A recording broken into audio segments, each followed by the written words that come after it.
Scriver's amazingly ultimate fundraising superstar podcast, talking all things fundraising, charities, non-profits, and more.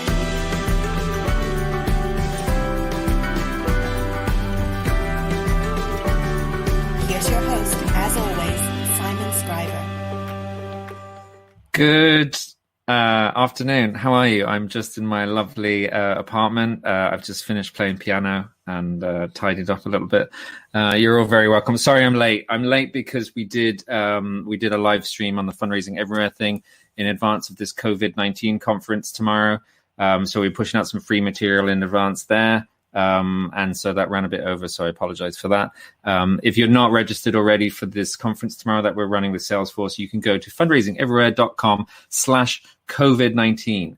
And this is, what is this? If you've never tuned into this before, I can't remember what it's called. Simon Scriver's amazingly ultimate fundraising superstar podcast and video chat or something. We'll get it. We'll get there. So what we're doing today is we're chatting a little bit about fundraising, everything that's going on. Think of it as your group therapy, which we're all missing out on at the moment. If you need group therapy, then come on. You can come to fundraisingeverywhere.com/TV to watch it. You can also click a button at .tv and it'll take you into the queue here to come and have a chat with me if you want to have a chat on screen. Otherwise, you can just comment on social media, comment on LinkedIn, comment on Facebook, comment on Twitter, whatever you want to comment on, and I will see it. I will do it. And actually, I already have someone here to chat to me, which is fantastic, because I don't really have a whole lot of a plan because we've been so busy with this conference coming on.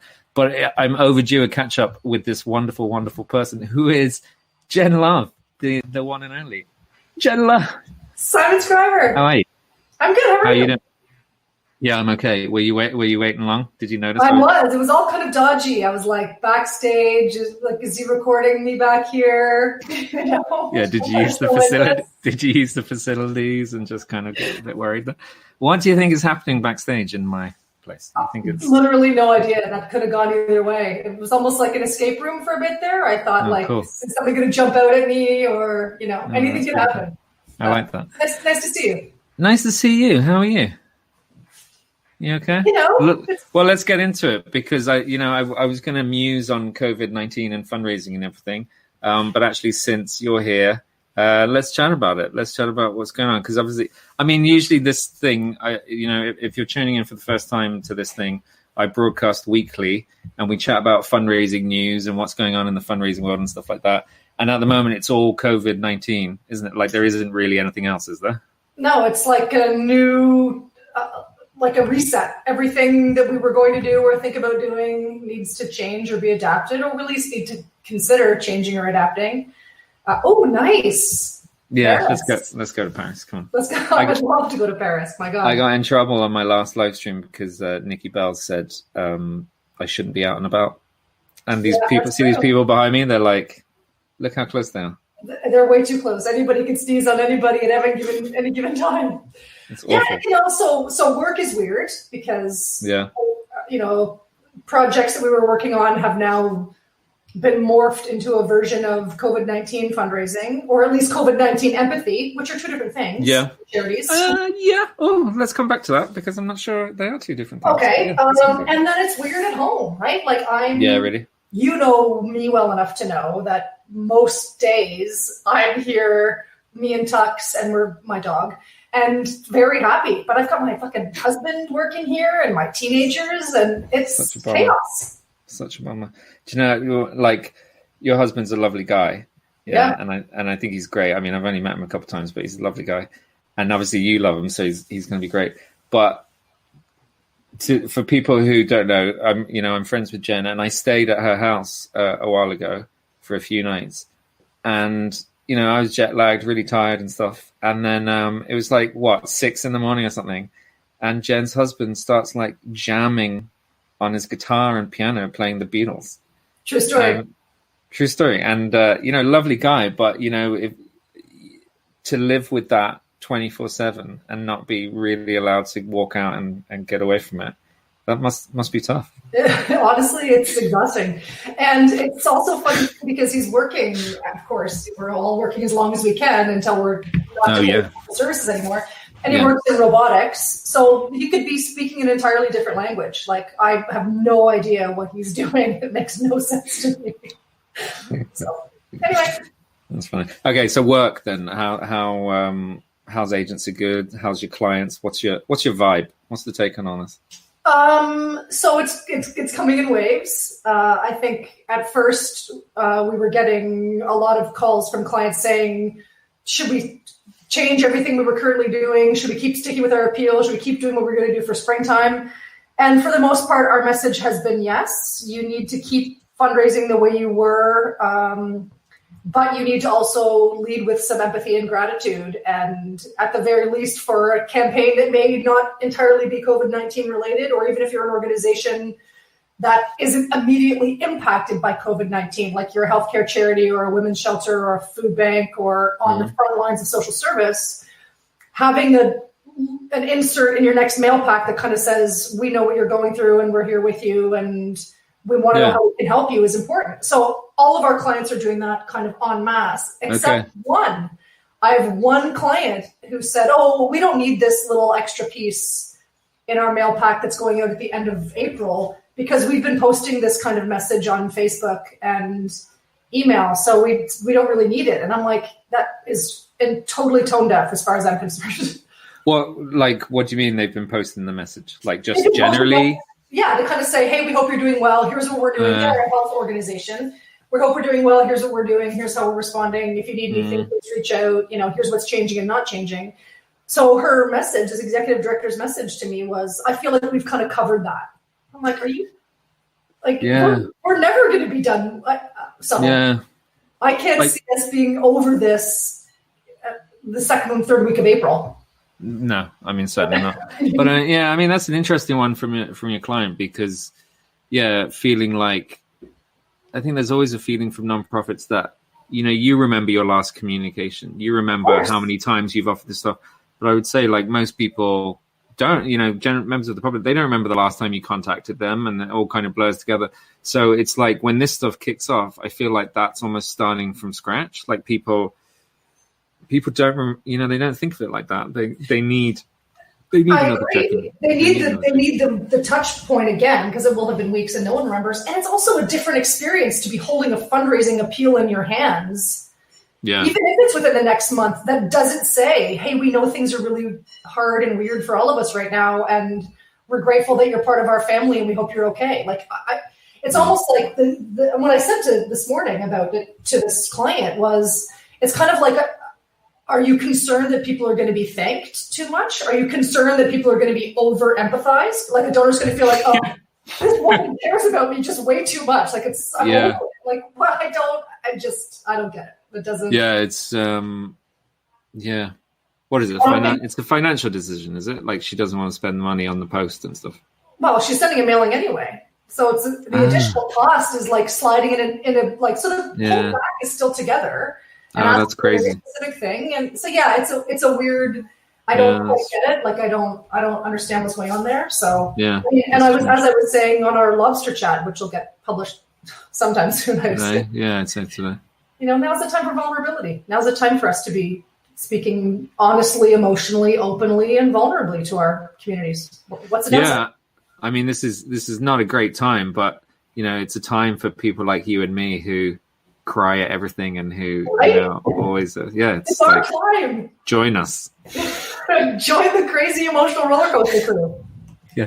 What do you think is going to happen? Like, what do you think is the sector fucked? Like, are we going to lose like half the charities, or are we going to scramble back to the main part, like back to normal for the most part, and like some damage, but not a whole lot? Where's this going? I think any organization that was on the ropes is in trouble.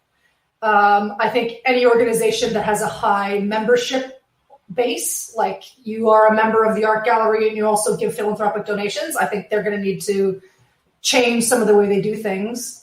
Because of cancellations? Because of cancellations, yeah. And I mean, I think it is a little bit like a 9/11 situation. After 9/11, there was this huge drop in philanthropy in Canada anyway, and in the US. And I think because most people were sort of reeling from, I want to make sure I'm supporting those organizations that are on the front lines as much as I can. And then it came back. But anybody who can't do 3 or 6 months of either a significant drop in fundraising or very lean times, I think will be in trouble. I've already seen in the last couple of weeks, I have clients that have done layoffs, and I have clients that have canceled programs through the rest of the summer.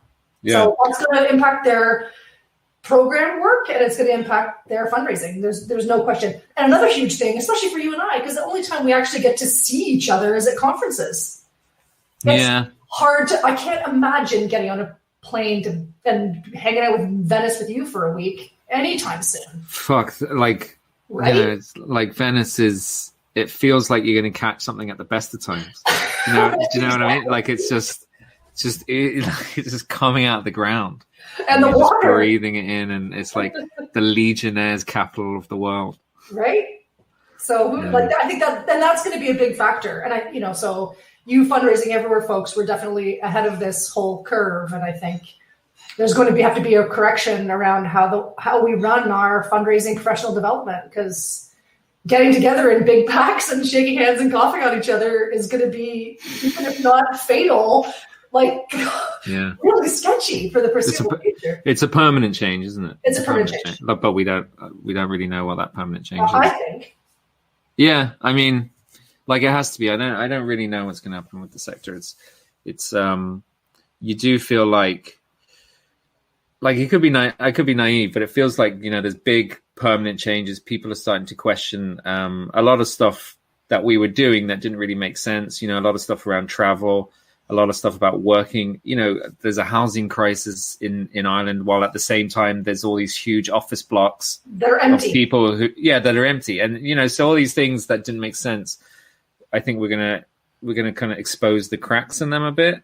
And then, these countries talking about bailouts. I know Justin Trudeau I think he's already announced a lot of funding for charity sector, and I think that's going to come in other countries.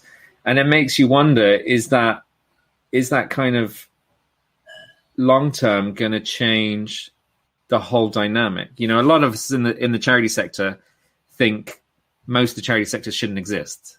Yeah, like, it shouldn't exist. Like, that's what we're working towards, is putting all of ourselves out of a job. Yeah, because the government, the state, wealthy people, the money is there. It should be funding this stuff. And I just feel like, naively or not naively, that this stuff is making us think, okay, there is a better way. There is a better way.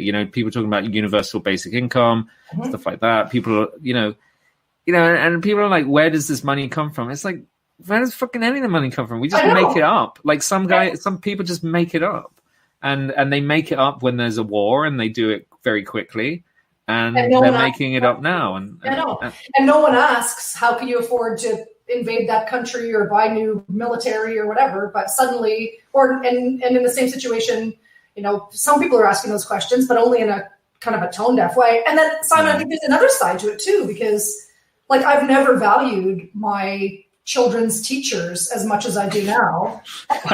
Yeah.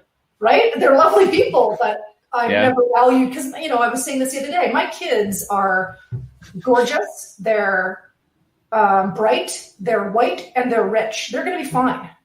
But they're not building any empathy with people who aren't like them right now. Like, right now, they're in their nice little bubble in a giant house with lots of space and more Mac products than a store. But they're not engaged in their communities right now. So I see that side of it too. And suddenly the most essential workers are people who are stocking our grocery shelves and driving our trucks, and we still don't pay them a basic living wage. Yeah, and they're putting themselves at risk. Some of the junior staff and factory workers and serving staff and everything, they're all putting themselves at risk, and they're paid fuck all compared to people who are fine, who are just sitting there. And the other thing, I mean, there's so many things on this. The other thing is all these wealthy people, like all these rich philanthropists now, and they're like pledging $1 million here and $1 million there and everything, and it's it's great and it's lovely, but it comes back to that same conversation where it's like, where have you been? Yeah, like people were literally like dying because they had no water. People are dying from diarrhea, and like kids are dying all over the world. It's like, step up. Yeah. Like it's fucking, if you can afford to pay towards COVID, where were you before? Because, even now with all this shit going on, which seems like the biggest thing in the world, for some people in the world, this is irrelevant, because they're starving to death, or because they've got the same problems that they always had. While people like Jeff Bezos and Mark Zuckerberg and stuff sat on that money and waited for something that affected them.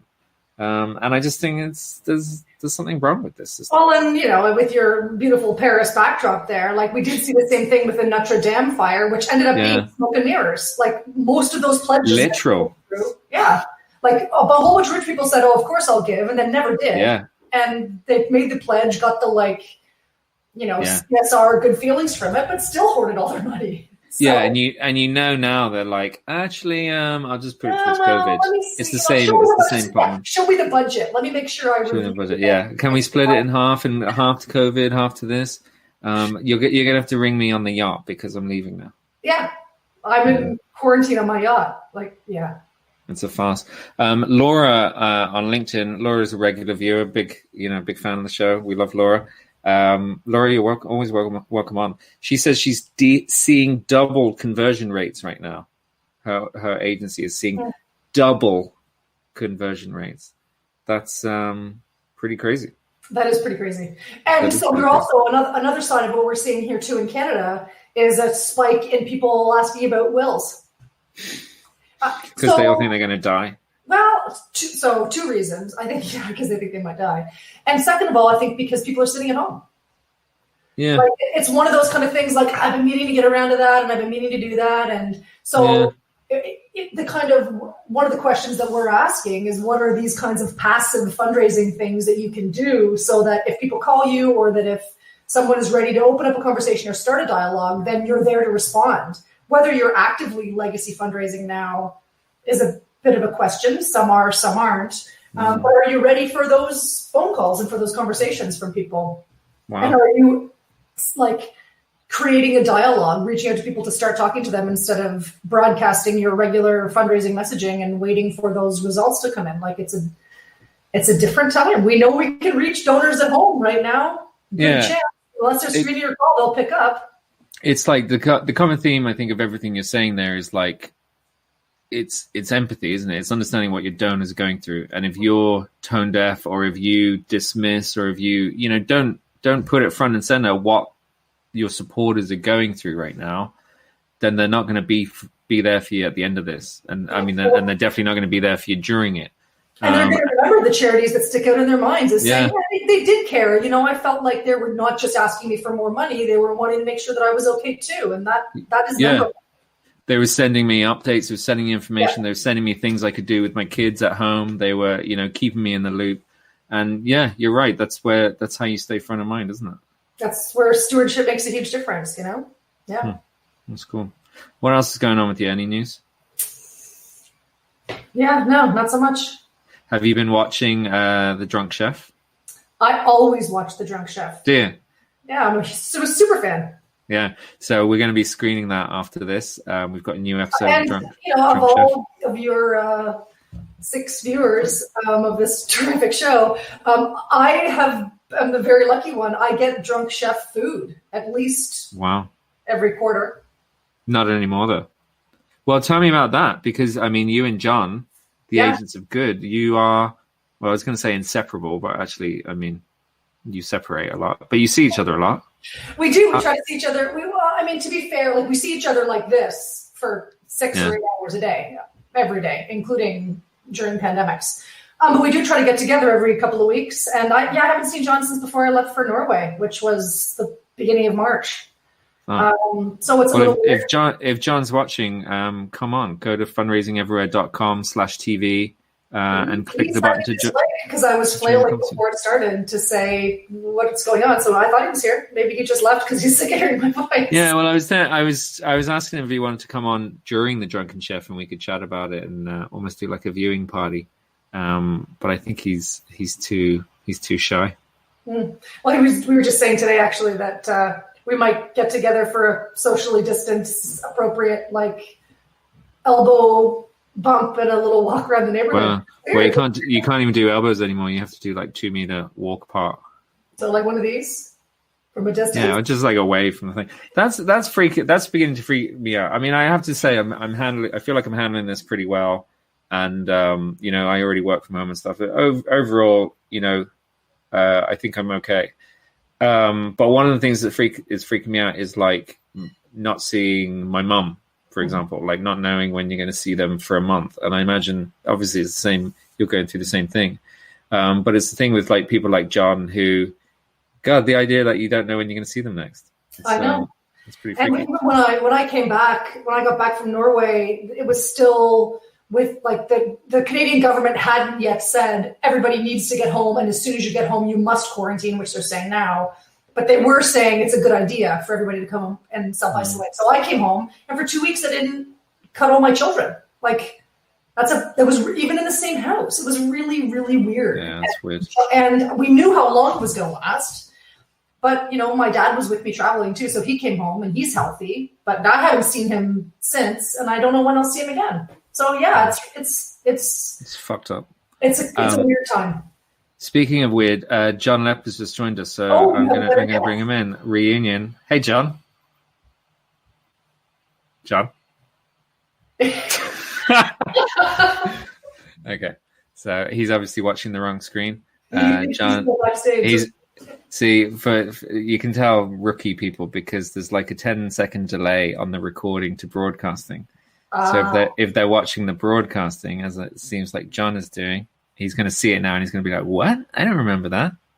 I'm Skyping him too to let him know he was just live. That's hilarious. Like, I wouldn't have brought him on if he was doing something embarrassing, but that's weird.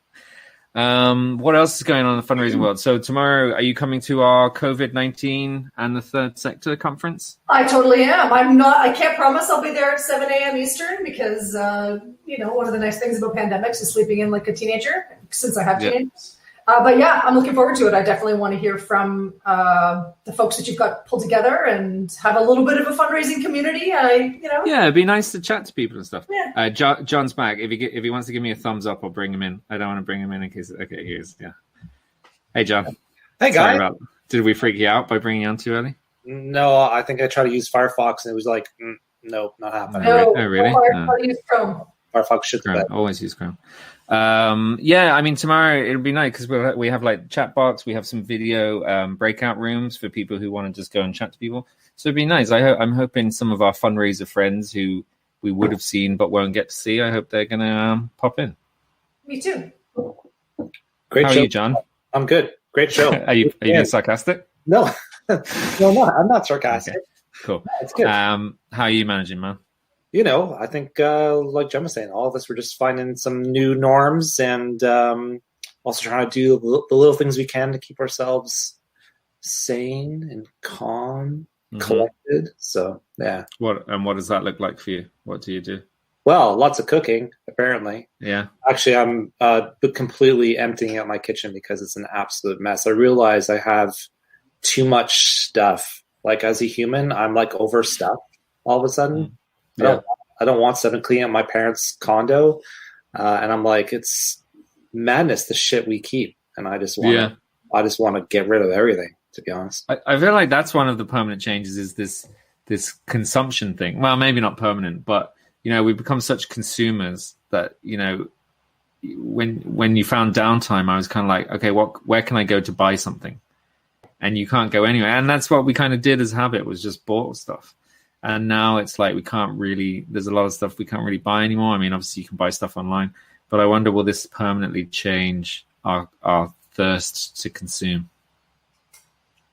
I don't know. Yeah. I want to consume more wine. Fortunately, I can still buy that online. Yeah, you get it delivered? Yeah. I mean, I went on to we have in Ontario, we have the LCBO, which is just like how do you describe the LCBO? They just kind of control all the liquor sales. It's like a state liquor store. Yeah, and I want to try to buy stuff online, but people are buying crazy on the LCBO right now. So by the time I got to checkout, all the things weren't available. So that was that website blows too, because you should be able to tell when you're trying to buy it that it's out of stock. Yeah, like it should hold it for you. Yeah. So it's like a Black Friday fucking dash for food online. It's insanity, man. It's insanity. So I'm going to go direct to the actual wine makers themselves and just buy some wine. Wow. riveting stuff. There's rumors, John. Laura's talking about this, and I've been talking about this. There's rumors that Drunk Chef is going to do a vegetarian or vegan special. Is that true? I can neither confirm or deny that rumor. Yeah, I've got a lot of things in the pipeline actually. So wow. trying to cook up some good ideas. Oh, good one. Wow, good for the show. Bring out a couple virtual guest chefs would be working on that. Yes, trying to negotiate with a couple of people on that. Gordon Ramsay keeps ringing me, and I got to put him on the back of the queue. Not today. Not today, but soon. So that's happening. And can I make a Drunk Chef request? Sure, why not? Can you please, next time you're filming, actually turn the camera around and show everybody all the stuff you've cleaned off the counter that's normally there? Because the cleanliness of your kitchen in your shows is 100% fake news. Hey. Oh, really? It's like a studio-like? It's not like that normally? Yeah. Bitch, please. It's hard to keep kitchen tidy. It is, especially when people keep coming to your kitchen and dropping shit all over the place.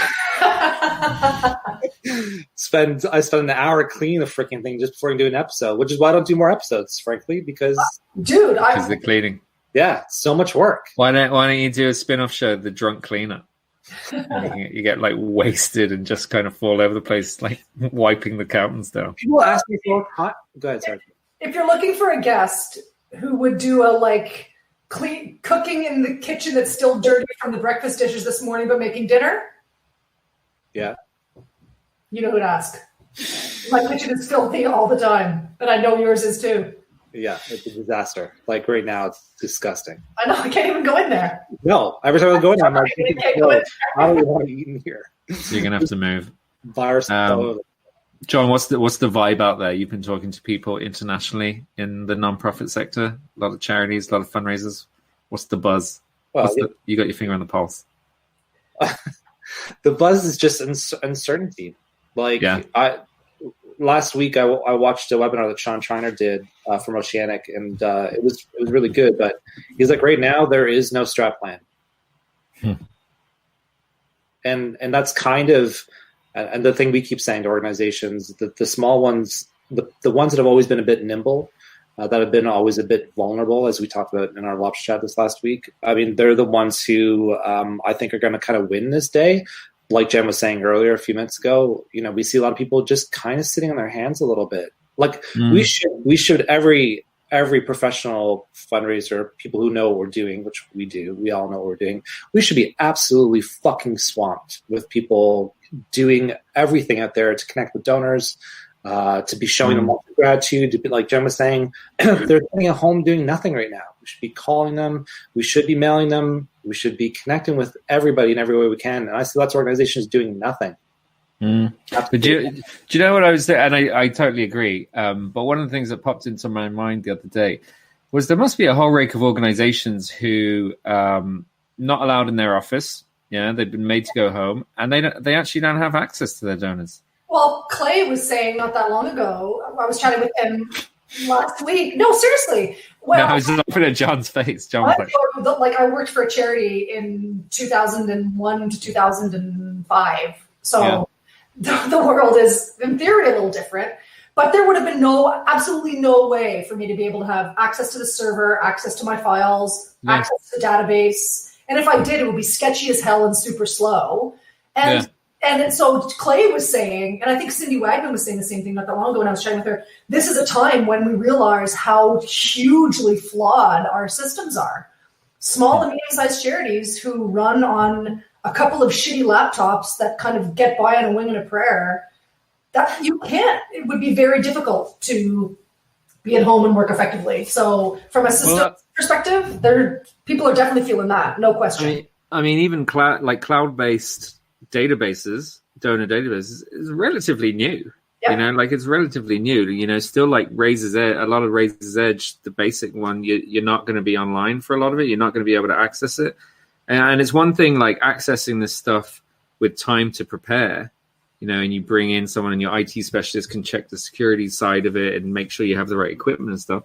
But when you're here we've been given a couple of days to like grab our shit and get out of here. it's just not going to happen. And so there must be fundraisers who are sitting at home like with all these great ideas and intentions. And it's like, I literally can't get a phone number. I can't find my donors. I mean, at least things like MailChimp and stuff like that, they'd be able to get into and maybe keep emailing. But not every organization is cloud-based. It's just, It's not a given. And it's one of those things like that kind of hygiene is something that always gets bumped from a capital expense. Like it's the end of the budget year. We're supposed to do an upgrade, but we ran out of money, so we didn't do it. And it takes something like this to make you realize, oh my God, our systems and our tech are a mess. And to fix them is going to cost us a shit ton of money that we don't have. And we're not raising as money as effectively for the next, some charities won't be raising money effectively for the next number of months or who knows how long. So it's definitely it's not an easy solution. Yeah. Well, if Clay was watching, he could come on and explain the data side of it to us.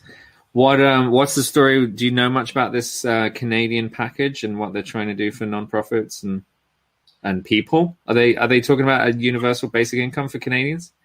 So they're talking about for anybody who has their employment status change, there's going to be 4 months of basically universal basic income from the federal government.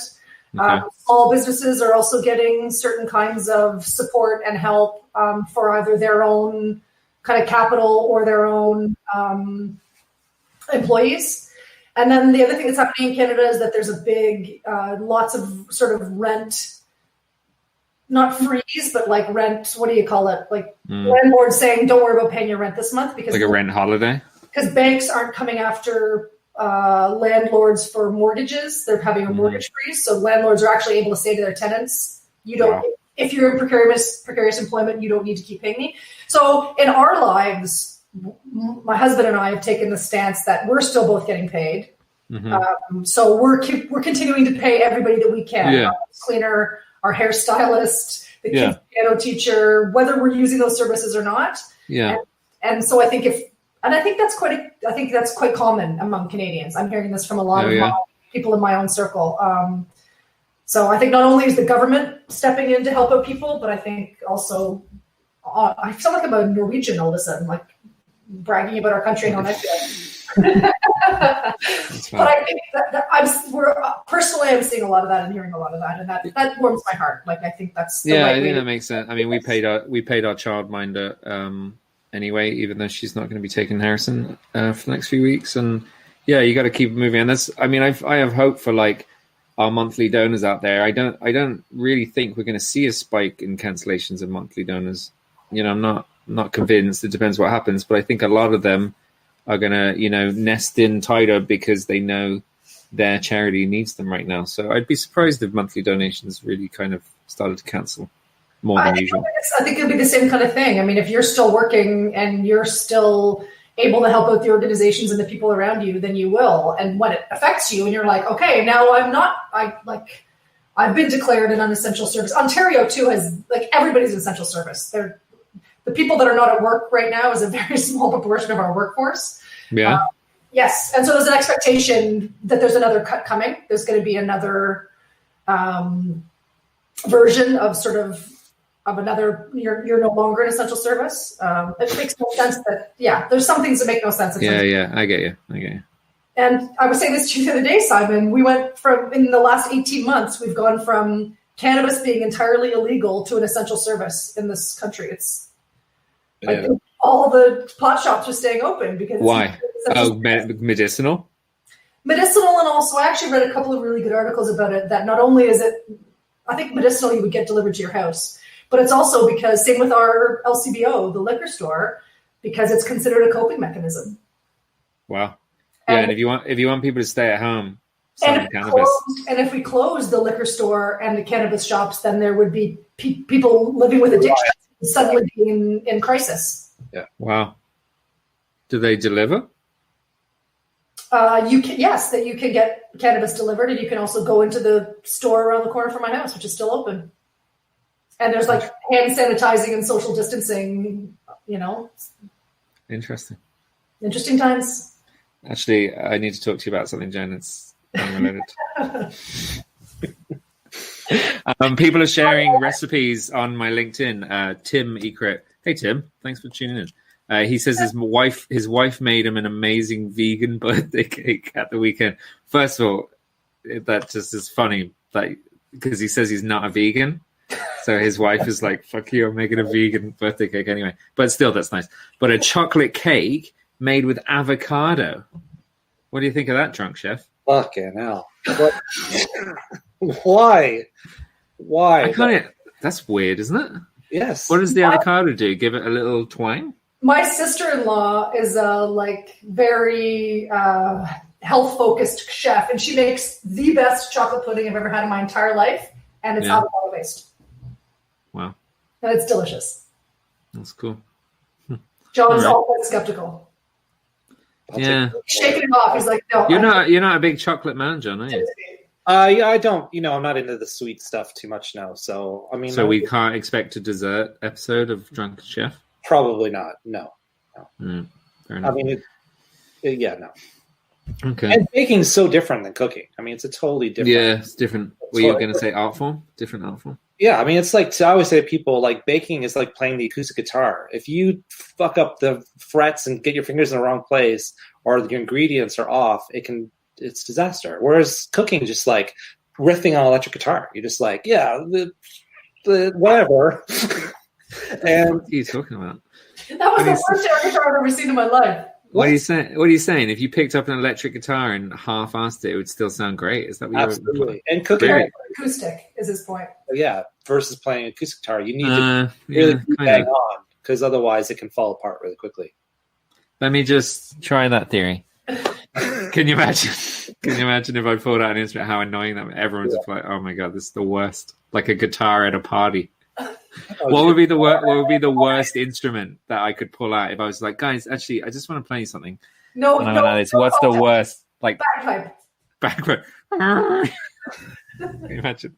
No, it's just 15 more minutes. Yeah. Tim's saying avocado instead of butter. Yeah, I'm a vegan. No. Butter, 100% butter. Yeah, team butter all day. Team butter. Not margarine, butter. Butter on avocado. Yeah, just dipping avocado into butter. Butter, yeah. Oh. Okay, what else do I have to talk about? I mean, really, it was a COVID special. It's turned into like a just talking shit special. So tomorrow we have our COVID-19 conference. For anyone who wants to register, you can go to fundraisingeverywhere.com/COVID-19. We also have karaoke tomorrow, later on tomorrow. Would either of you be interested in some Fundraising Everywhere karaoke? John is a karaoke hater. Yeah, me too. Jen, do you like karaoke? I don't mind karaoke. What's your song? Jolene. Ooh. Have you had the slowed down version? No, but there's the White Stripes version, which I like. Yeah. Can we cue Jen up to do a bit of a version right now? Yeah. No. Let's do it. No. I'll get the music queued up, Jen. You sure? No. Yeah, just take 1 second. Let's just get a little taste for this. I need this. I need this in my life right now. Seriously. Yeah. Jolene. Do you want me to get music? No, that's enough. Okay.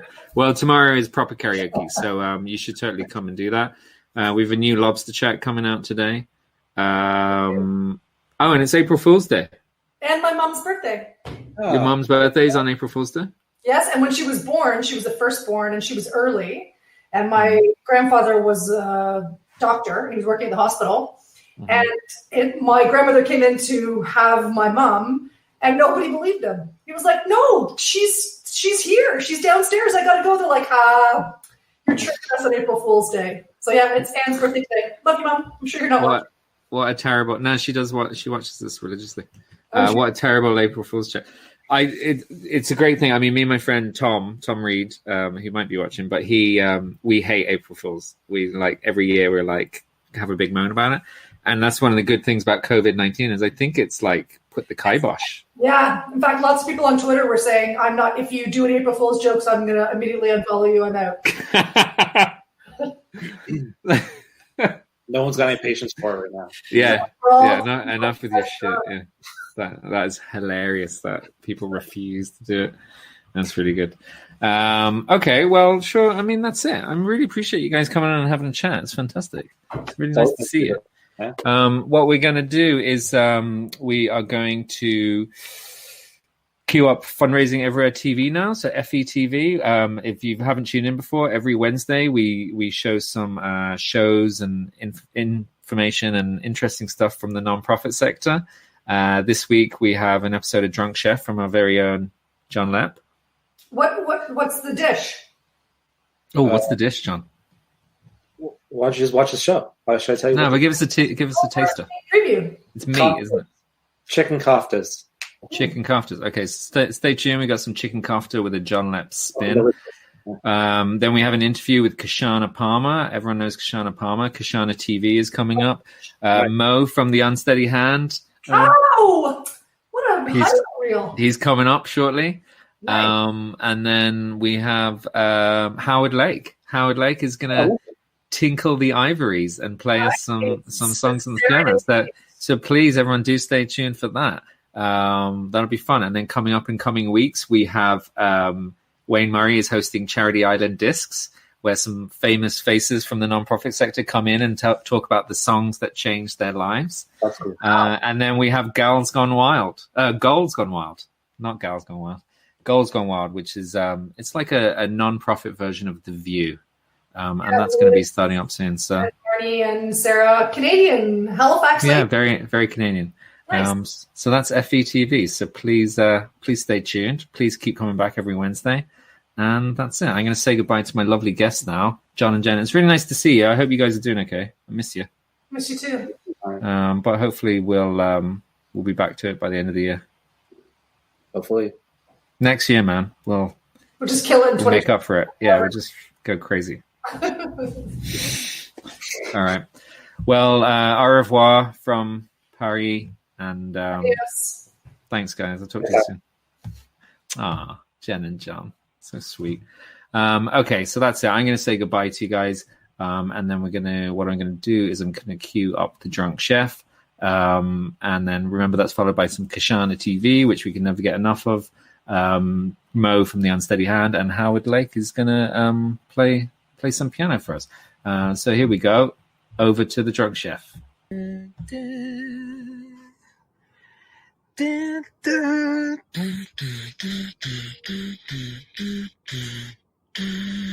Yes. I used to drink, I used to smoke, and then I dance. I used to drink, I used to smoke, and then I dance. Well, I'm coming for the living in this crowd room. Need some new religion, and I need it pretty soon. I used to smoke, and then I dance. I used to cuss, I used to fuss. Welcome back to another brand new episode of The Drunk Chef. Today I'm making actually a pretty easy dish, and it's called chicken koftas. Chicken koftas. Anyways, koftas are sort of like kebabs, but they're not kebabs. It's koftas. And usually it's made with lamb, but I'm using chicken because that's easier to get than ground lamb.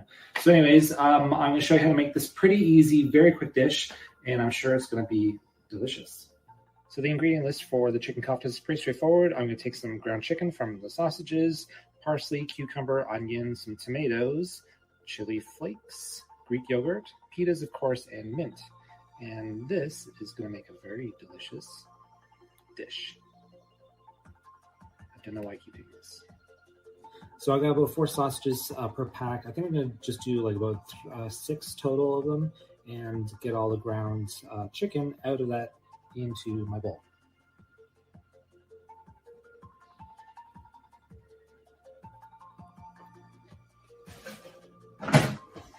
Easy peasy, lemon squeezy. Next, we need to dice about half an onion or so.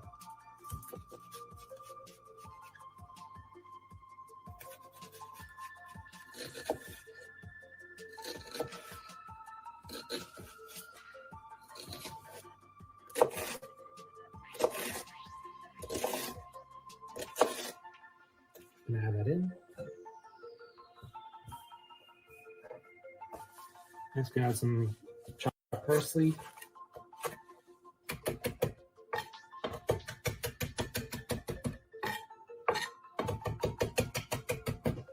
And then I'm gonna add some red chili pepper flakes, just like I don't know, half a teaspoon or so, maybe a bit more if you like a bit of heat. And then of course I'm gonna season with some salt and pepper.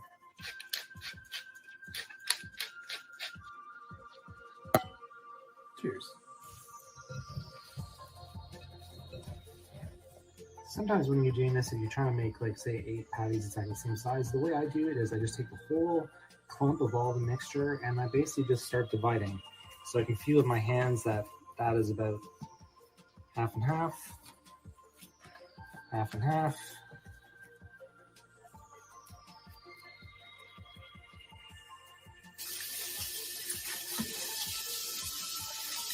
Okay, next we're going to take half of our cucumber and we're going to dice it up. Not too small, not too big.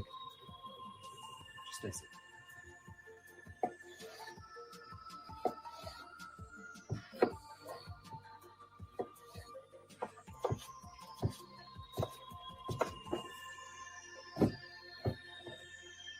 Here's that, I'm going to add about half a cup of Greek yogurt. Bit of salt, bit of pepper. And the last thing I'm going to do before I just take a little bit of a, refreshment break is I got to slice up this tomato, and that shouldn't take too long. And then light the barbecue and we wait. We're going outdoor cooking. First outdoor cook of the year. Burning off for all the manufacturing chemicals. Yeah, baby. So I have to get down a little bit here. The grill is ready to go. And what I'm going to do is I'm going to take my chicken and I'm going to put it on the grill for about 10 to 12 minutes or so on medium high.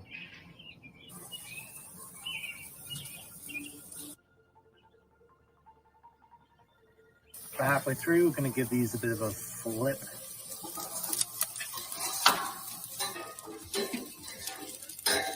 Okay, so the koftas are off the grill, and I'm just going to let them rest for just a few minutes, like 3 or 4 minutes, just to let all those juices settle. Yeah. So we're all done. The patties have been rested, and they look and smell delicious. And I'm basically going to just put a couple patties on each pita. And I'm going to top that with a bit of tomato. And then my cucumber. And I'm just going to add some of my fresh mint to that.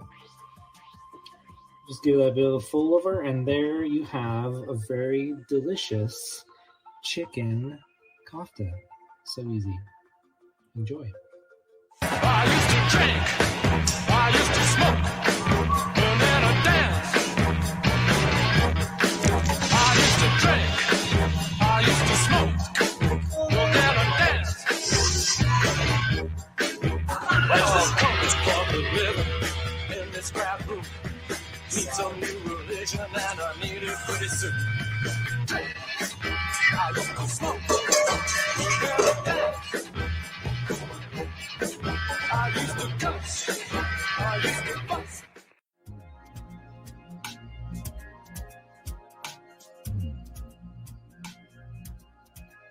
So what led to the development of the unsteady hand is, well, real simply, I was diagnosed with Parkinson's about 2 years ago and was pretty devastated and found out that the best thing for Parkinson's is exercise.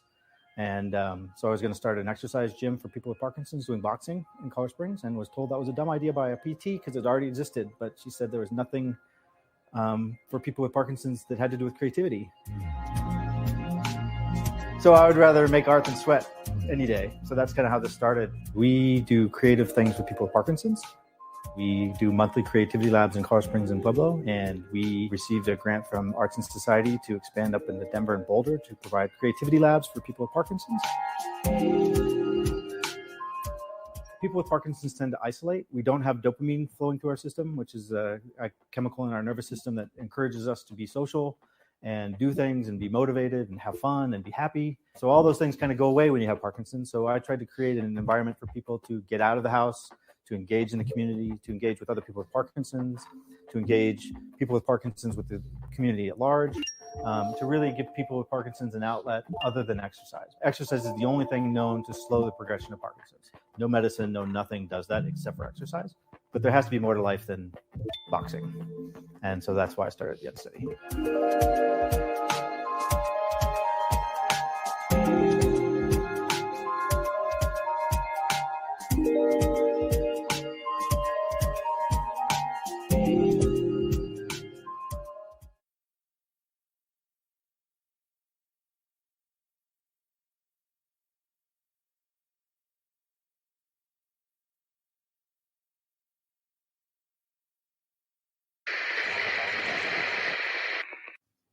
Hello, I'm Howard Lake from UK Fundraising, and welcome to the first fundraising tune of the day. We're all working from home now, so I thought I'd share part of my home life as well as running UK Fundraising. I keep myself sane by playing the piano pretty much every single day. So I'm mixing in my piano pieces with some fundraising tips. So this is the very first one.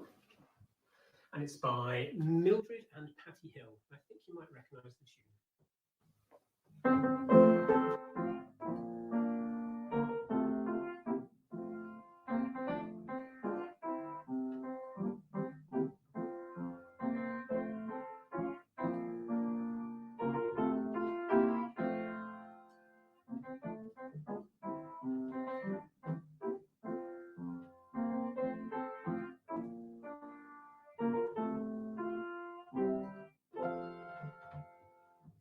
Is, of course, Happy Birthday, or Happy Birthday to You, first written in the 1930s.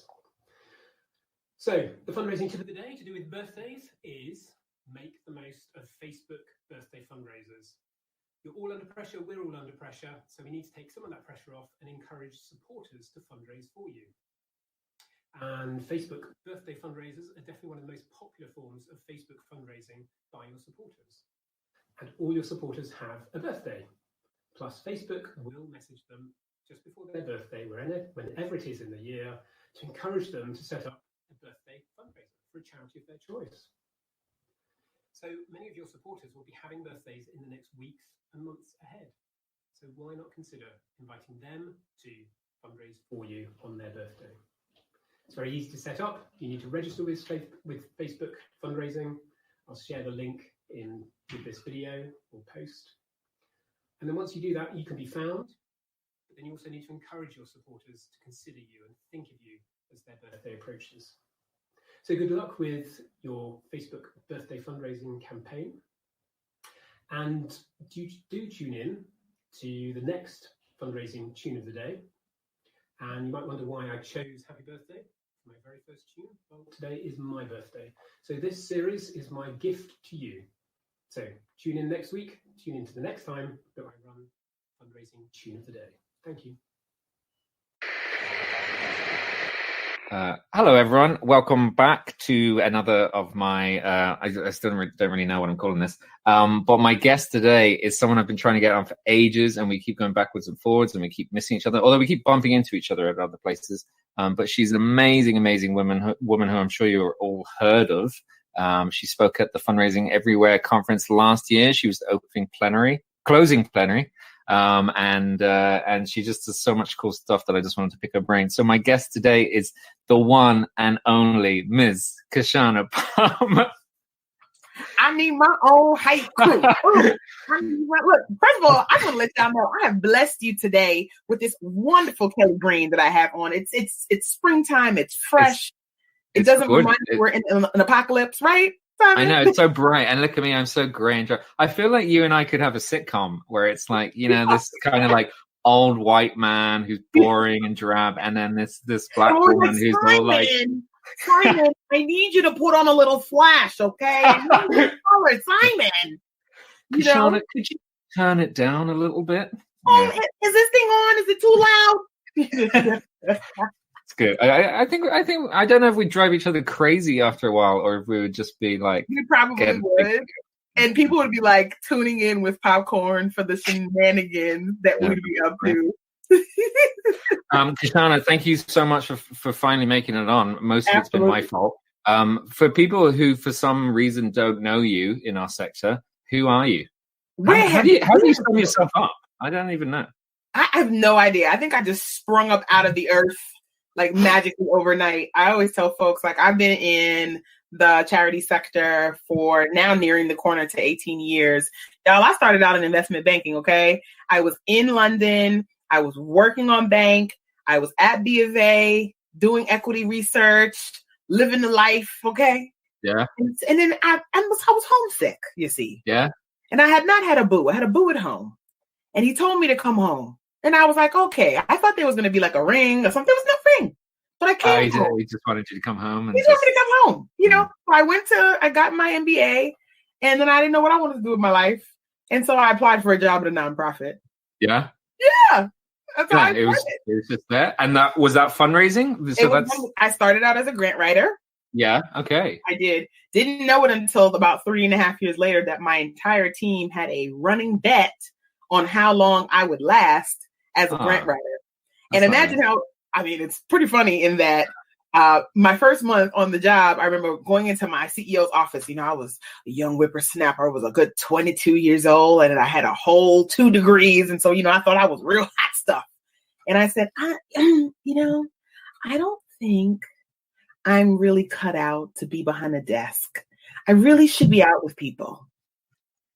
And bless them, my manager said, go figure out what you want to do with your life in this organization. It was a huge decentralized agency. Okay. And so I was able to spend some weeks shadowing different VPs and being out in the field with executive directors in their neighborhoods. And I found that I had a knack both for numbers and also for figuring out how program design, evaluation, and fundraising knit together to be able to start making the cases before I even knew really what fundraising was. And so I ended up doing project management, which was partly grant writing for the largest summer program that the organization had. About $2 million we had to raise every spring for a summer program at that time. And then for the rest of the year, I worked with executive directors on how to turn their books Black, basically, because they were just raising money to keep people employed. And it wasn't really with a programmatic and outcome focus. So I wasn't well loved, but I was well respected. Yeah, you got it done. I got it done. I can't really imagine you as a grant writer. I mean, I'm sure you're good at it, but your personality. I mean, as long as I've known you, which is only a year or two, you're on stage. You're pretty, big personality. You coach, you mentor, you lead, you run all these projects, you write books. You don't kind of fit the typical grant writer personality, which is at home alone, grinding these things out. Right now, and I never fit. I don't even remember applying for that job. I just want to tell y'all, friends, I probably applied for the VP of advancement role. I told you I was obnoxious, didn't I? Yeah. And they're like, just put her in grant. And they were like, this kid is crazy. Just put her over here, Yeah. And so you're right. But what it did allow me to do very early on was learn a couple things. One, how to do program design. And so I think a lot of fundraisers are gifted in relationship building and in making the case and in connecting with folks. There's a small number of us who are gifted in closing, etc. But when you are able to understand program design, program evaluation, and how those things knit together, you're a force with your programmatic team members. And then when they see you coming, they actually are greeting you with their coffee mugs, you see. They're not running away going, you again. Which, if you go to any conference, if you listen to any webinar, when you talk about the relationship between program and development, there's always some tension. Yeah. Because program team members feel like development folks don't get it. Development team members feel like our programmatic, comrades are not urgent enough. And so my background in being able to develop and design, because I was writing, I think really helped me to understand like the basis of the case of mission and how to accelerate mission. But as soon as they let me get out with the people, I didn't look back. Do people, this is, I don't know how you're going to take this question. But do people like you at first? I mean, because I liked you at first, and I imagine people like you at first. But do you rub people up the wrong way? I rub people the wrong way. One thing I will say about me is that I am polarizing in that when you meet me, you either love me and like, God, where have you been my whole life? Yeah. Or you're like, this girl is that is a lot. There's a lot happening over there. A lot. And I'm like, you're darn right. There's a lot. Yeah. You better get into it. But when I was 22 and when I was 23, you know, I was sort of my grad school advisor. I remember he said to me that I wasn't a bull in a china shop, that I was a velvet covered baseball bat. Oh, I like that. You like that? Yeah. That's you. Not till 2 or 3 days later that you see you got bruises, you see, Simon. Yeah. I can see that. I see your like bling nails and stuff, but I can also see them like coming at me. You see that? Okay, listen, friends. When you are a fundraiser, and particularly if your organization is a little bit more traditional or a little bit more conservative, you know, you have to find your ways to freedom. And my way to freedom since I was a teenager is through my nails. And so it has gotten me in trouble at some organizations over the years. I want you to know. They were trying to control me, Simon. They were trying to hold me back. Yeah, well, they have a some organizations have a like view of how you should look and stuff like that. I know like people talk about it in our sector a lot around tattoos and things like that, that some organizations really frown upon it. And so what I have learned over the years is, I mean, one, I assimilated for a long time. I don't know if y'all have noticed, friends, by the time you see this video, but, you know, I'm a whole Black person, you know, identify as a... Sorry.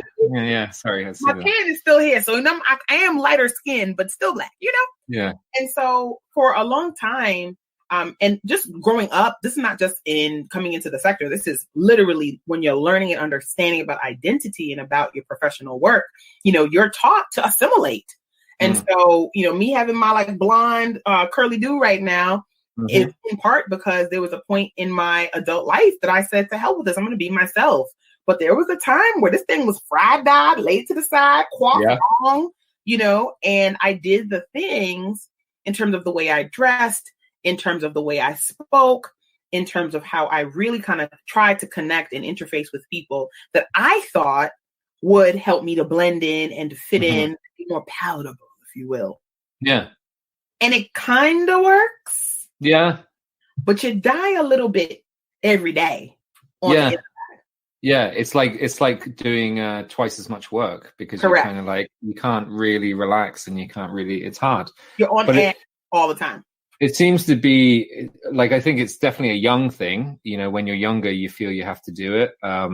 People of color talk about it and women talk about it, that there's more pressure for them to kind of conform and things like that. But as well, the other thing is when you're working for an organization and now you you run Kashana & Co. So you're the boss. Absolutely. And also I'm not immune. And I think that that's an interesting, sort of like falsity we live in when you're a consultant. So when I into business full time myself 4 years ago, I had already had a part-time practice for 6 years before that. Yeah. And I had to make a decision about the types of clients that I would go after. Yeah. The types of clients that I thought would be attracted to me, so much so that if you go to my website right now and you go to my FAQs, it doesn't even really say FAQs. It says, we go together if, and we don't go together if, because this is a relationship. Yeah. And so I need folks to understand that I am not your cup of tea if. Yeah. And thankfully I have a wonderful squad of consultant partners just like you who, if I'm not your cup of tea, listen, there's somebody else that I can refer you to that is gifted and wonderful that you may align with better. But I had to, in my own mind, like really make peace with that because I had to make decisions about how I wanted to show up in business and about how I wanted to show up on stage, even down to when I was writing my copy in 2016 for my first version of my website. I cuss like a sailor. Simon, you know that. When we're together, like, give me the beer and the cuss words will come. I had to make a choice about whether I would ever use profanity. Use profanity. I had to make a choice about whether I would use profanity when I was speaking, in my writing, and in anything else, because what does that say about me if I choose to do so. Even though that's who I am. My parents have been on me since I was 11 years old. They gave up when I was 12. They were like, I don't think of you as a swearer. I don't remember you really oh my swearing. God. No, Yeah. Okay. It's terrible. Well, this is an interesting one because I get pulled up for swearing sometimes in like training sessions and things like that. Maybe because I'm Irish, maybe I don't know, but it slips out a bit more. And I get rarely, but sometimes someone will say it to me or kind of challenge me on it. But I remember my friend Sheena saying to me, same thing. She swears quite a lot, and it's just the way. But she said someone said to her they wouldn't work with her because of it, and she was kind of like, "Well, we probably wouldn't be happy working together, so that's fine." And I thought that was a really interesting thing. Yeah, there's a bit of luxury. You have to be a bit in a certain place in your career to be able to do that. But I thought that was a really good approach, and it's like what you're saying there. It's like not, do I work with you or you work with me? It's like, is this going to work together? Exactly. And I had to make those decisions long before I had connections, long before I knew what type of organizations and companies I wanted to work with. Yeah. So now I work more increasingly with faith-based organizations. That was a very interesting turn. And so, religion and politics, for as long as we've been professionals, they said, don't you talk about that at work. Yeah. And I realized a few years ago when I started getting on stages, I think I sort of like absentmindedly was like, yeah, and in the mornings when I get up and I pray, and I was like, I don't know, some of y'all may not be into faith, leading a faith life. I said, but I'm a God's girl. And I said, and that's what really kind of moves me. I said, as long as you have a center, I don't care what the center is. I just need y'all to have something that is a guidepost for your life. And I remember coming off that stage going, I don't blew it. This is a stage. Nobody's going to hire me again. I've talked about Jesus. Yeah, really? And I remember getting off and folks just coming up in droves. Yeah. And saying to me like, thank you. Yeah. Wow, you touched me. And then all of a sudden I started getting calls from like faith-based organizations and faith-based institutions. And so interestingly, my decision to leave part of my personality, which is using profane language, out of my professional life ended up being one of the things that I'm glad I made a decision about, because although I don't think cussing and faith have anything to do with each other, you can have a potty mouth and still love on the Lord. Yeah. But everybody does not agree. And so I was glad that I was able to make that choice for myself, absent of the pressure of having to do it. But it was pressure that I had to decide on for myself really early on. And I feel like I've made those choices since I was in my early stages of my career. And it sounds fair. I mean, I think, giving up swearing, it's not like sacrificing who you are. It's, if someone asked me not to swear, I wouldn't swear. And I don't swear to offend. If it comes out, I'm sorry about that. But, I think that's a big difference. You're talking about not changing your values and who you are and stuff like that, but getting rid of something like swearing for that time you're on stage, it makes sense. Correct. Is your Christian faith really important to you, or do you just do it for business? No. Oh God. Listen, my mama's in the back, y'all. Don't let her hear you sound. Oh yeah, sorry. Mute me. And then she'd be like spraying holy water, use holy water, and she would find some. No, I'm just teasing. I know. It's a big part of who I am. I think, over the years, I've had to really kind of figure out like how forward am I with it and how private is it? And I realized that it's not a choice that I make one way or another. I think that people are naturally drawn to people who they share values and share experiences with and feel connection to, even if you don't agree necessarily on path. And so what is most important for me as it relates to my faith is that I have something that I believe in, that it guides how I treat myself, my child, my family, my friends, my professional colleagues, clients, etc., and that radiates into how I live in the world, meaning that what you see is what you get. Like, this is Kashana on Thursday at 3 o'clock on Friday morning. After Kashana's had 2 good fingers of whiskey. I mean, it's who I am. Yeah. And if you love it, great. If you don't, also I get it. I'm not that bad. Yeah. And so that's how it's kind of really shown up for me. And it's really held me in places and spaces I'm in where things have been just like not the best. Yeah. Yeah. I mean, you do so much. You have like so many projects going on. It's hard to like pick out one thing to talk to you about. But I think I'd be like wasting time talking to you about, you know, fundraising strategies and the practical stuff, because you know about that stuff, but it's out there. The thing that always catches my attention when you talk or when you write, anything you do, is you talk very much about what's the best phrase for it? Like, it's self-care, you know, but even more than that, it's like self-love. You know, you coach people, you mentor people, but you kind of reassure people that you've got to look after yourself. You've got to put yourself first. Even in fundraising, even in a selfless act of working for a nonprofit, like you said at the conference last year, if your tank is empty, you're no help to anyone. Exactly. And I find that really interesting. What brought you to the point where you're on a mission to help people look after themselves? What put you there that you realize this is really important in our industry? Illness. Yeah. And getting quit fired from a job. And notice I said quit fired. So quit fired, y'all, for those of you who haven't heard that expression, I don't know if it's a Kashana Simon, but I definitely have been using it a long time. That's when you get fired, but they give you a nice package so you can say you quit. Okay. So after getting quit fired from a job I really loved, as a chief fill in the blank, you know, I realized that I went into that job exhausted and I knew it. And I knew I shouldn't have taken that role. And I let things like being a single mom and having at that time a real youngster to care for, guide my decisions, being a divorcee and the shame that came for me with that the life I created for myself that I didn't have anymore. And I couldn't find my way to a different life because it's all I ever wanted.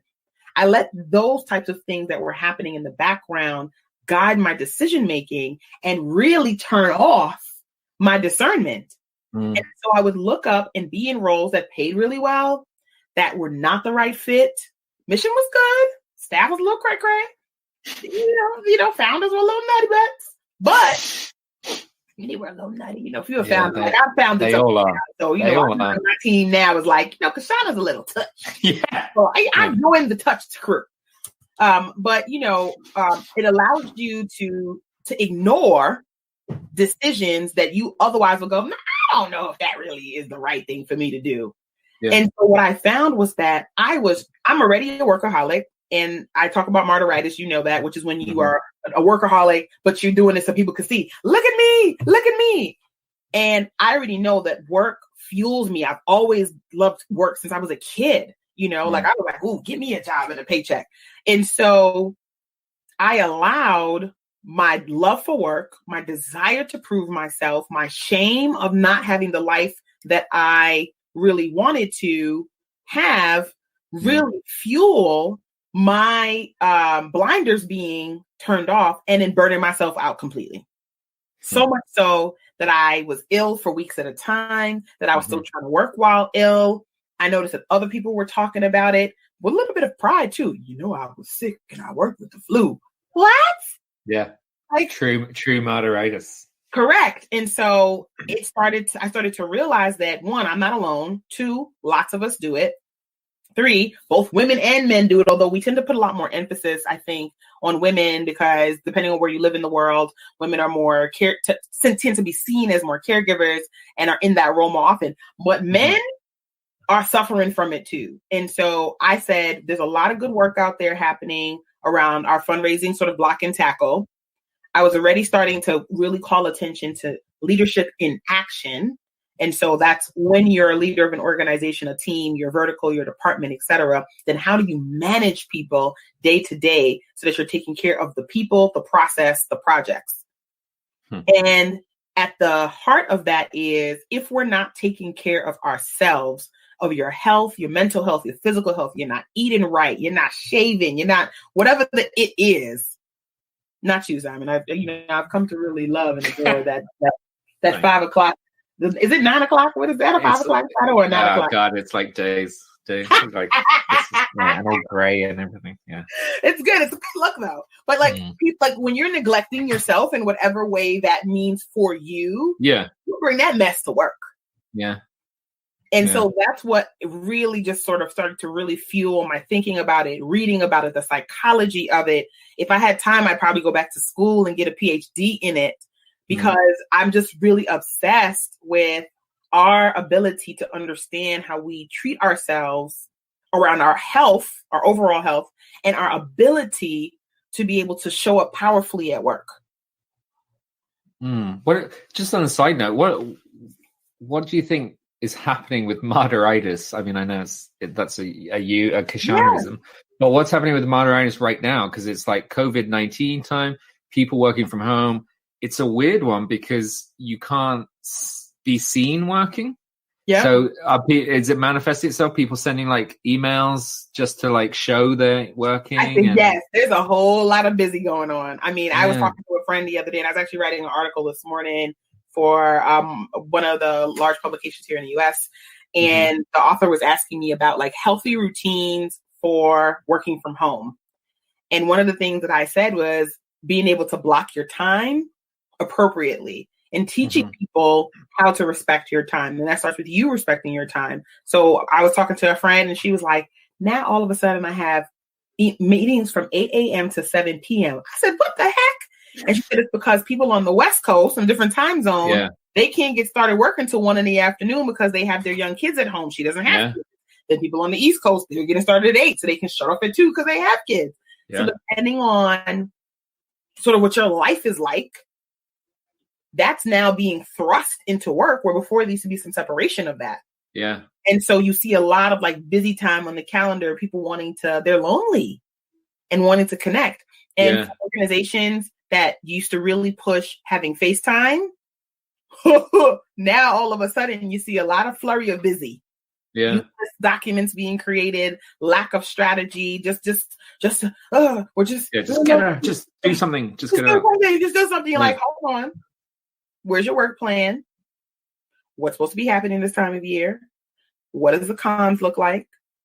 How do we reorganize the comms so that we address what's happening now, but that we are able to get laser focused on our mission and action? Like, those have been my calls. I feel like I have been a fundraiser whisperer the last few weeks. Like, literally, I've been like, let me talk you off the ledge you're currently on, friend. Yeah, because it's about to get a whole lot more stressful. You know, so if you weren't looking after yourself 6 months ago, you could be in for a rough ride these next few weeks. Correct. I mean, what's going to happen? What's going to happen COVID-wise? You're talking to a lot of people. You talk to a lot of clients and nonprofits. Yeah. What's your take on it as best you can? So my early take, and I am someone who actually tested positive, and this time last week was sick as a dog, and I don't know, somehow I have rebounded. I'm just happy about that. You're a trooper. And trying to be a trooper, but after this, I'm gonna take a nap. I just want you to know. So I keep saying every time I have a call, I'm like, and now my energy's gone. Booking a nap. That's it. I never nap. Like, this is the craziest part. I was like, I have not napped this much in the last week that I have in years. Yeah. And so what I'm seeing is that folks are either like, we got to hunker down. We got to turn off all the spigots. We got to turn off every cost. We got to let people go. Hold on. Mm-hmm. Does that mean that your strategy wasn't sound? Oh, you don't have a strategy. Oh, okay. Does that mean your strategic plan actually is ineffective? Oh, it's 50 pages long and sat on a desk, sat on a shelf. Mm-hmm. So like the reality for how folks were in practice in their organizations are coming up like a real bad pimple. And so for organizations that had simple, straightforward, even if they're nuanced strategies that their entire team, fundraising, operations, program, IT, you name it, understands their role in it and can get behind, we're going to see them really start to shine. Because if folks understand their function as a part of the greater vision and as a part of the mission and action, then it's just a matter of shifting. It's like when you're in a car and you're driving a standard and you got to drop it down the third real quick and you got to push it up there to fourth or fifth and you got to drop, right? Versus if you're in a go-kart. You just hoping like hell, you just go down the hill. I just pray for the wind. Yeah. So what some organizations are go-karts. It's just in here, just going. And other organizations are really trying to be strategic. So unfortunately, we're going to see organizations, and I think there's going to be a weight on organizations that are either led by marginalized groups, are led by people of color, are serving missions that serve marginalized groups, et cetera, who may have been fighting for funding and fighting for that market share before. If they are not well equipped around strategy to be able to action that differently, they were already feeling challenged in the sort of greater philanthropic landscape before. We're going to see some squeeze now. For organizations that already had a large market share, we may not see the effects of their squeeze because by nature, they're just larger in terms of volume, but there's going to be some of that squeeze as well. So organizations that bring in their team members into the conversation early enough and really capture some of that best thinking. And if they don't have the strategists in-house, go out and get folks, not charlatans who are like, oh, yeah, I'm hanging out my shingle and now all of a sudden I do strategy. You don't. Like, relax yourself. I'm a COVID specialist. Are you? Oh, that's great. Yeah. I have 5 years experience in COVID strategy and all other downturns. Yeah. So you'll see organizations that are thoughtful, their leadership is thoughtful about that, and also gives voice to their employees across the organization, I feel are going to come out very, very bold. Because when you have your team, which is your number one asset, back in your play, you're invincible. You can have the bold conversations with funders. You can join up with other organizations to go and have the conversations with funding entities. You can have a more cohesive message with your donors because you're like, we are lockstep. Get in line with what we have going on because folks want to know what to do. Yeah. So that's what I see. I see it's going to be like a buffet. Wow. And you're speaking at our COVID-19 conference? I am. The fundraising event. What are you talking about? So I'm going to be talking about managing your teams in a digital environment. And for those of us who've never done it before, managing yourself, your day-to-day routines, how to govern your time, how to finish your projects when no one is looking. Because let's face it, some of us need the pressure of someone looking to get our stuff done. We know how we were when we were in grammar school and in university and everything else. And now we're adults, behave in the same way. Yeah. Okay. We know. And then how to hold people to outcomes, even how to work through when you have performance challenges during this time. And so I'm going to really be talking about what it's like to be a manager and what it's like to manage your time when you can't see, touch, feel everything in person the way you felt like you could a few weeks ago. Because lots of folks were always working remotely. Yeah. Oh, yeah, totally. Yeah, totally. I mean, for some people, obviously things have changed, but for some people, I think it's an easy transition because it hasn't really changed their schedule a whole lot. Maybe kids have changed their schedule. But for some people, they are shell-shocked because suddenly, for 40 years, 30 years, they've been going into an office 9 to 5 every day. And now this is crazy. What I think is going to really affect it and what I'm going to talk about in my session too is relationships. Personal relationships are either going to be the best of times or something the worst of times. I literally was like, I have never been so appreciative to be single in all my life. Yeah.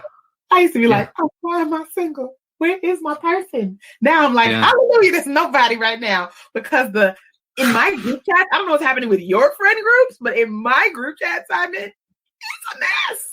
Yeah, it's really weird how like group chats have gone crazy. People are having to interact with the people are interacting with people more, even if they don't necessarily have to. Like a group of my friends from school, they're organizing drinks on Friday, like virtual drinks on Friday. Now I've never spoken to any of them on video call. We just don't do it. We're all guys and we just probably don't bother. We send messages sometimes, but now it's like, hey, let's actually do something. So there's some weird changes in here, which I wonder how much of it is going to stick around and stay even after the offices open back up and everything kind of goes a bit more back to normal. I think you'll see some people who just continue to connect.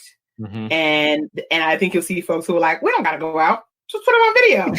I think you'll see. I have friends who are writing things that are like, what are you going to do to the what are you going to wear to the grand opening of Outside? Yeah.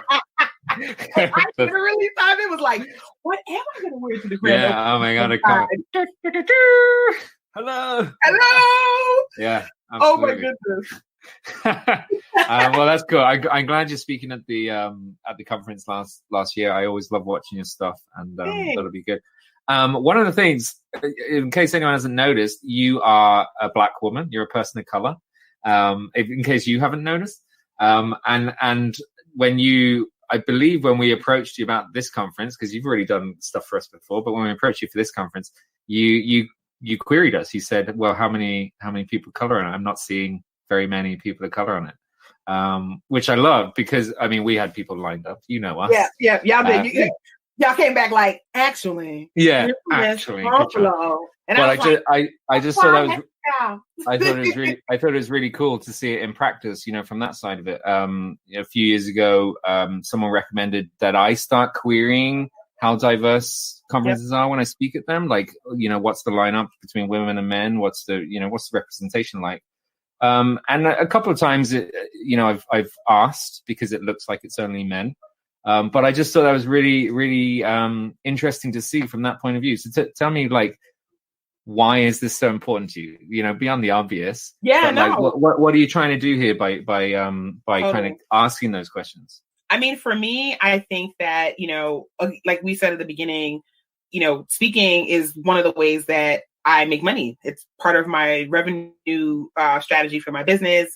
And I just got tired. At first I was like honored, like, "Oh, you want me on stage with fill in the blank?" And then I was like, wait a minute, is it just me? And I said, this can't be just me. And folks would tell me things like, "Oh, it's so hard to find folks. Oh, people didn't respond, etc." And I was like, I'm going to keep testing this theory. And I was putting together different programs and presentations, and I literally had women of color in my case falling out of my pocket. And I was like, I have enough to staff 13 panels. Of 5 people each. Yeah. Like I have more than I could use. Yeah. And so I said, what's so hard? So for me, I think that as a sector, and our sector is not the only one. We're not immune. No. We are a microcosm of life. Okay.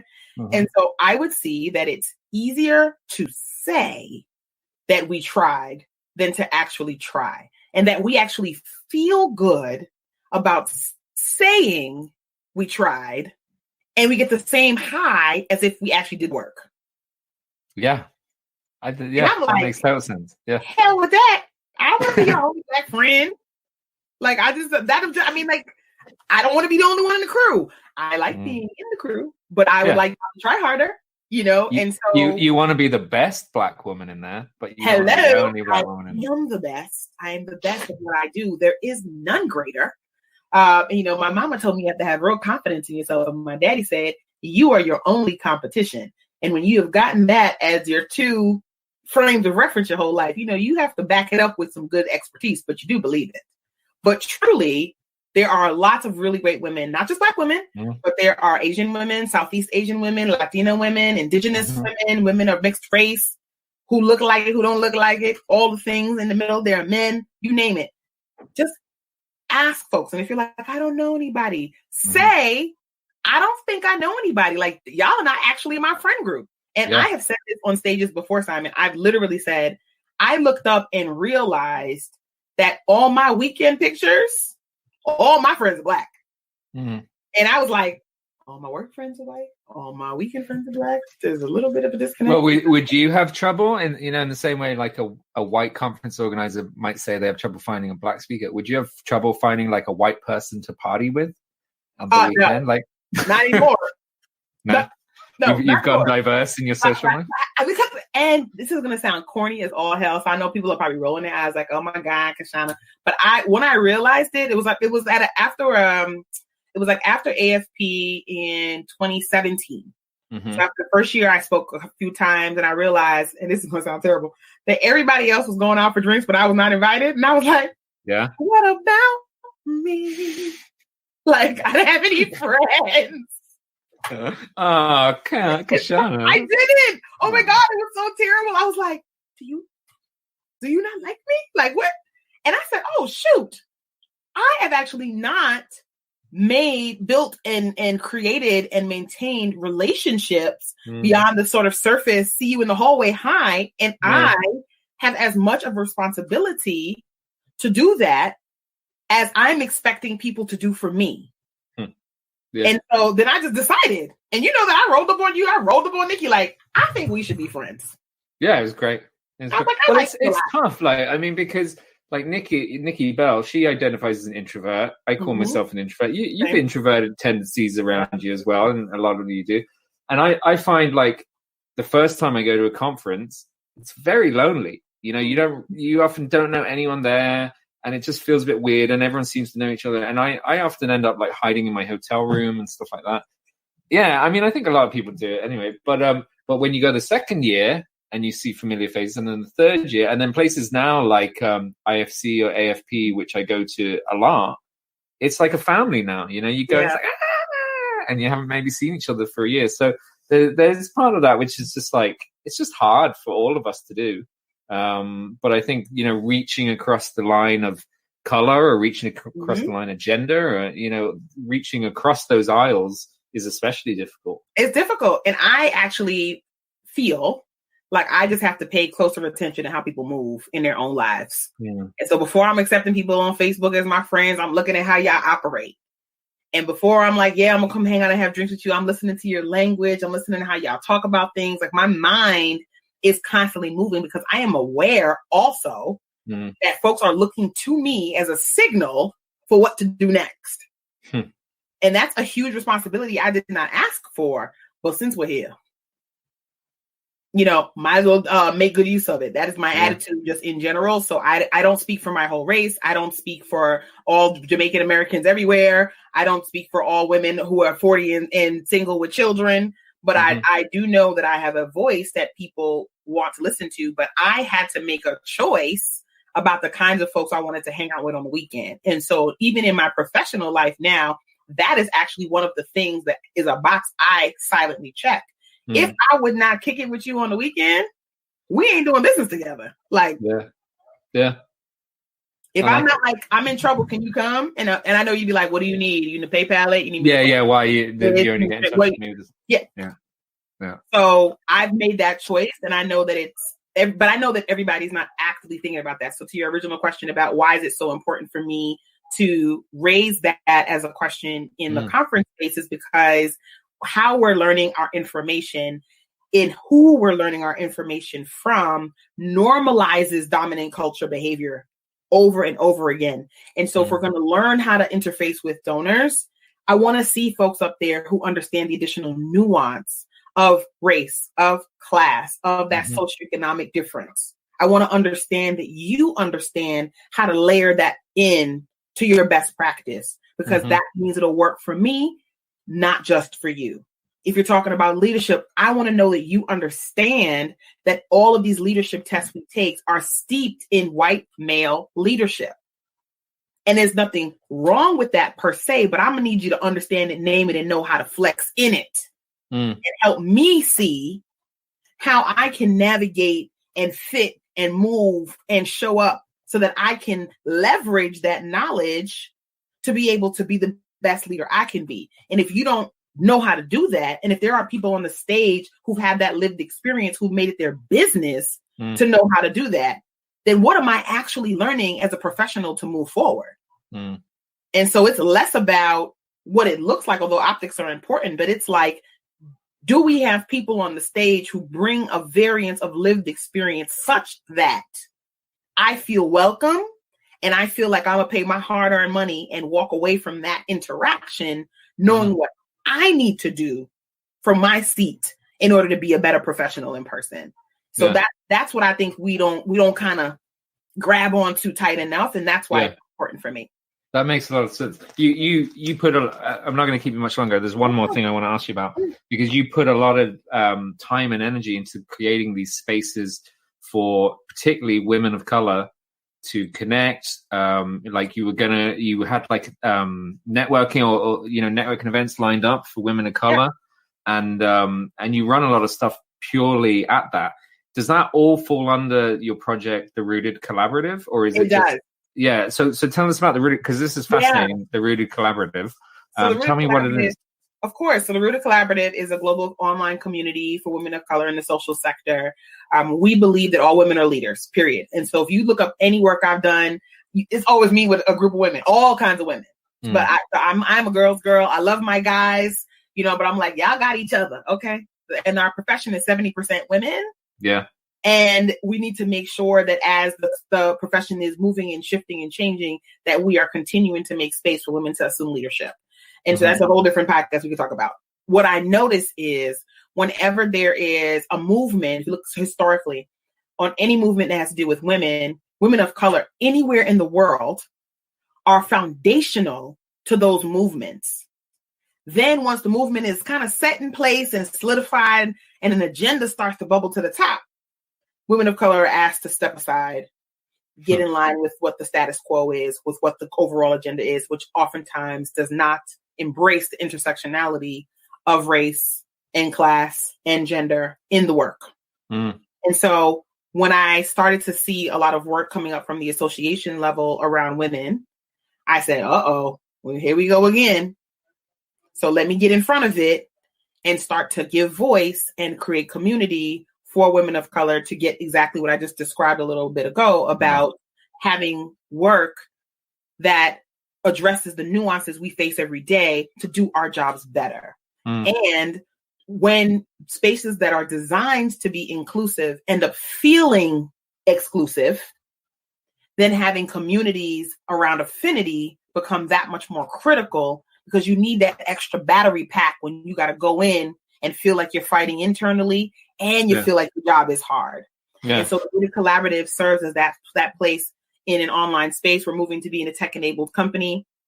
And so all of our events are online right now. We have webinars on all types of like mental health, physical health, legacy building, financial wellness, on personal development, on career advancement. And then we partner with other fundraising associations, organizations, et cetera, Resource Alliance, AFP, African American Development Officers Association, AHP, all the Latino organizations. We're starting to make more partnerships because the professional development is coming from these entities. And then we get to put our lens on it to make sure that our speakers, that our trainers, that our writers, that our leaders, that our emerging leaders have the additional mentorship and then sponsorship. So both I've done it before and I can open the door for you so that we can stay in a profession that we love so much. Amazing. And so we were going to do a pop-up at Icon in Baltimore, but now we're online. And so we just decided, okay, we're going to do a self-care conference at night after the babies are in bed and whomever else you have to put away. And those of us who are single and married and in between, then we're going to work on ourselves with a cocktail. Amazing. So your hub at the moment, for people to find it, people of color, women of color, it's on Facebook mainly. It's a private Facebook group. Private Facebook page. You can find it if you type in the Rooted Collaborative. And the bit.ly is bit.ly /Rooted FB.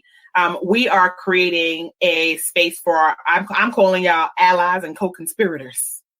And starting to have conversations with folks offline about what that could look like to be involved and not feel like, well, it's not for me, but also understanding that there's specific work that we want to be able to do in action. And then there's work we want to be able to ask you to do to help us elevate that so that we are getting more women to stay and to advance. Because it's better for business, because it's better for innovation, because our donors are changing rapidly, because the fight to be able to have more diversified boards, to have our foundation partners start to look and feel different globally. The decibel level is raising. Our profession should not be running after itself. We should be in the front like we got this. And so over the next couple of months, I'll have some really clear direction for allies to be able to jump in and support what we're doing in a very specific way. But now we're really just making sure that more women know that we exist because the resource at this time is free. And so they can take advantage. It's not mainly, I mean, it's mainly Americans, but it's not just Americans. It's everywhere. Oh, no, it's not even mainly Americans anymore. Oh, really? Huge Canadian contingency now, like 50 deep, it's feeling like. And then we have some in the UK. and I think now with some support from the Resource Alliance, that'll push us out into South Africa, into Kenya, Around etc. Europe and, In Europe, etc. We have a good bench in the Caribbean. Okay. And then we're starting to see a very small number. I think the other day I saw in 2025 in Latin America, in South America. And so we want to do a really big push there. So I'm planning to just kind of work with the associations that are centered there and focused there to help us elevate membership. But it was a US base for about 5 seconds. Yeah. And then people were like, oh, you're not leaving me out, Sean. Yeah, that's the amazing thing about online stuff, which, people we're having a hard time shifting our events and stuff online, but people are forgetting it's like magnified your audience to 7 billion, Correct. It's interesting. Are you looking for any speakers for your Women of Color event? Yes. But not me.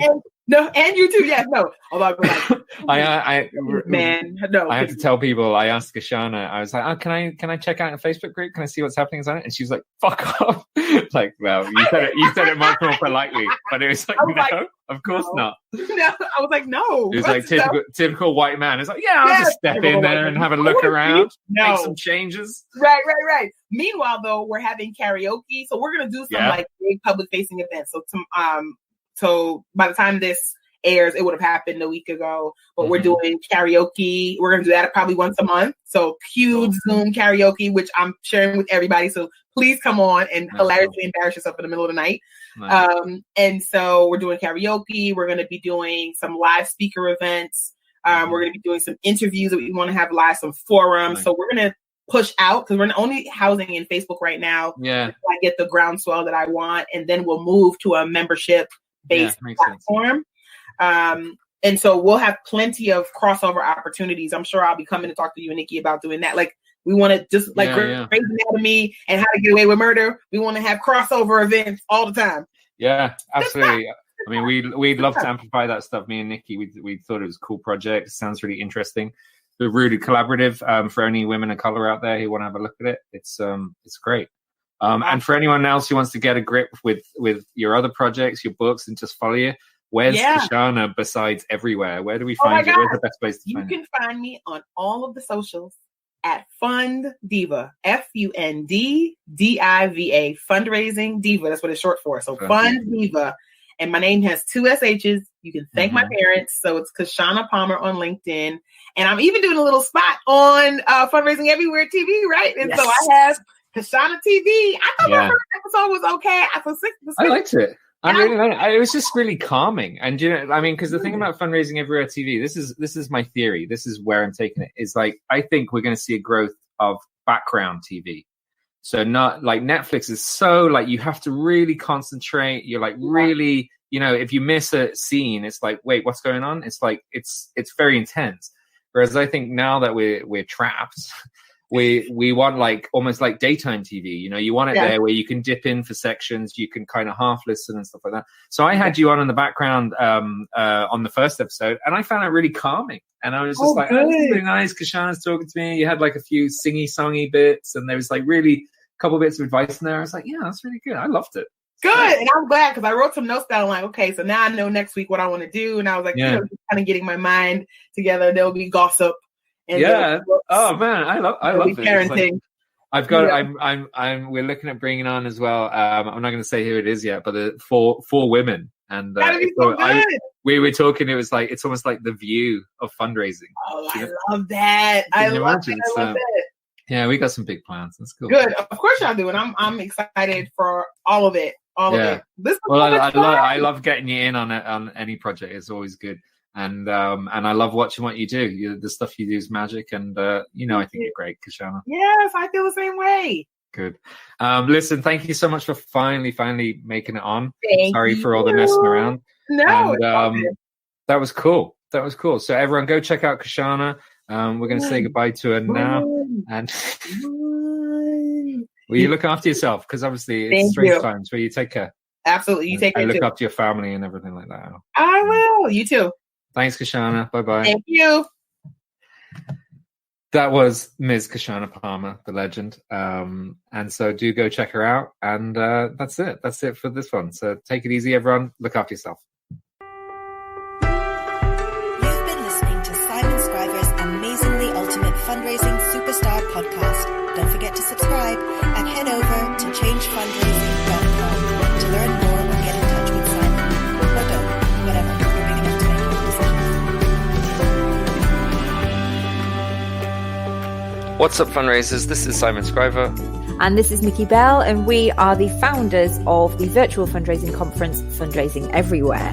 And we have just launched Fundraising Everywhere membership. So if you want full access to the virtual conference every November, if you want full access to the Fundraising Everywhere Festival in May, if you want bonus downloads, if you want access to extra sessions, if you want access to VIP events, if you want access to all of my masterclasses online, if you want Pizza Palooza discounts, if you want all this stuff and loads more, and a whole bunch of other stuff which we can't even cram into this tiny podcast ad. But if you want part of that, then go to fundraisingeverywhere.com, become a member, be part of the family, pay a small monthly membership fee to us, and you'll get all of this stuff. Will that do?